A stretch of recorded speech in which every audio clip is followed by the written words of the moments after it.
Hi guys, I'm going to explain to you how to take the data from your Toponym forms, which we're actually feeding into your Toponym spreadsheets, and take that data and make Google automatically geocode it.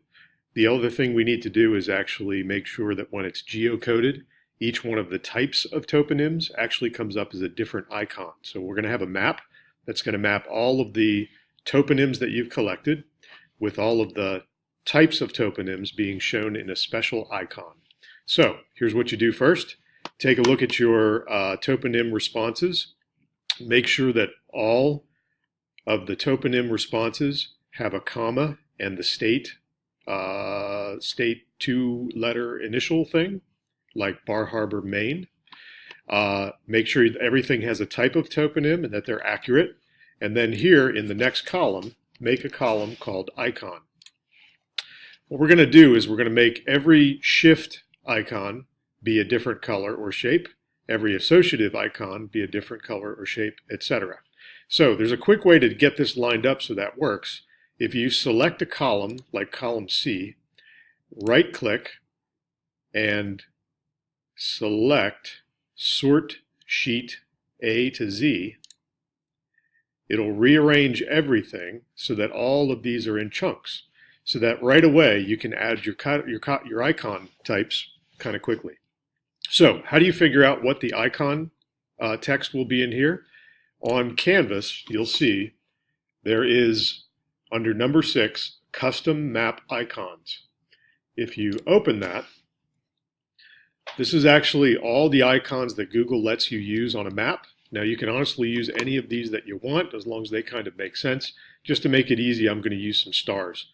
So if I kind of like this green star for one of my types, if I click on it, it'll open up over here and tell me its official name, which is that right there. If I copy it and then come back here to this, I will say that associative will have green star icons. Then I can go back and select, here we go, blue. Do the same thing. This is light blue. So again, go back here. I'll say commemorative gets light blue. So do this through your whole sheet, selecting what each type will actually have. It obviously saves already, okay? And once you have all of those done, then you're ready to get Google to map it. So the way to get Google to map it is to go to Google Drive. Make sure you're on Google Drive on Safari and not on an app. Then you're going to go to New. Under More, you'll see Google Fusion Tables. Click that.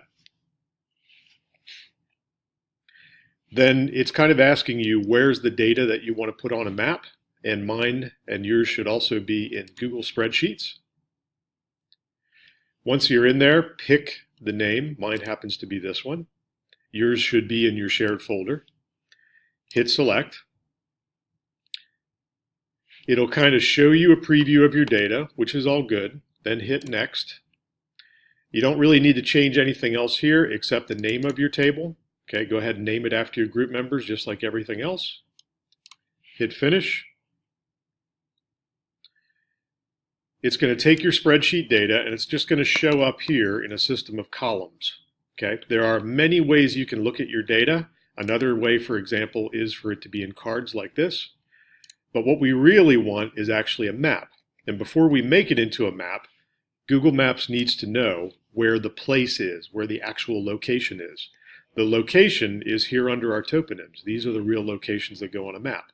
So what we do next is we go under Edit, Change Columns. We can actually delete our timestamp column because it's not very useful for this. But our toponym column, which now is marked as text, should be changed to location.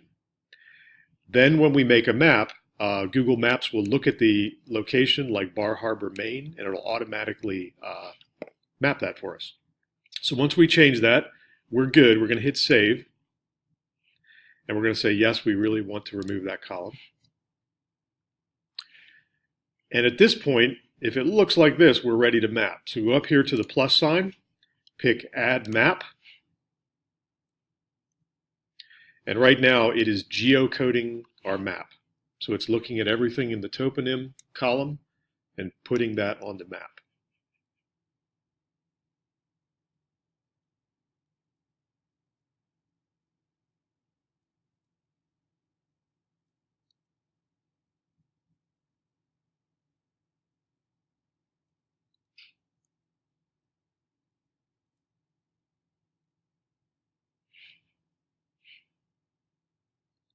Okay, so it actually geocoded all of our toponyms, but you'll see the icons don't look so good. They all look the same. So we're going to need to tell it that our icons are in the icon column. So we're going to go to Change Feature Styles. We're going to go to make sure it's on Marker Icon. We're going to click Column, and we're going to click Use Icon Specified in a Column, and then we're going to select Icon Column and hit Save. And although I didn't change every single one of them, you can see that now automatically our icons are already changed. And if I click on one, you'll see that it tells me the place and the type of toponym. It also tells me the icon, which doesn't really matter. Okay, so that's how you get it to map. So you should have all of your icons specific to their toponym type, and you should have this named properly. And once this table is named, it should also be put into your shared folder with everything else.